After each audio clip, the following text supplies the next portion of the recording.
সব কিছু 99-এ পাওয়া যায়, যেমনটা আমি ভেবেছিলাম।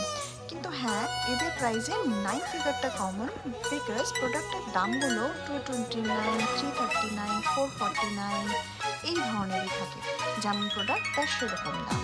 প্রোডাক্টের কোয়ালিটি এবং ফিনিশিং খুব সুন্দর। হোম ডেকর আইটেমের কালেকশন এখানে দারুণ। আমি এর আগেও কয়েকবার গেছি, কিন্তু ভিডিও করা হয়নি, কারণ এখানকার আউটলেটটা বেশ ছোট ছিল সেই সময়। এবার গিয়ে দেখলাম এরা আউটলেটটা বাড়িয়েছে, এর সাথে স্টকসও। সফট টয়েসের কালেকশন তো খুব সুন্দর ছিল, সব কিনে নিতে ইচ্ছা করবে, যেটা অ্যাকচুয়ালি সম্ভব নয়। আমি তার মাঝখানেও কিছু জিনিস কিনেছি, আছে একদম ভিডিওর লাস্টে আমি এখান থেকে কি কিনেছি। এছাড়া আছে নানা রকম পার্সোনাল কেয়ার প্রোডাক্টও, তোমাদের পছন্দ মতো তোমরা নিতে পারো। মাঝে গিয়েছিলাম স্টারবাকসের কফি। টাটা।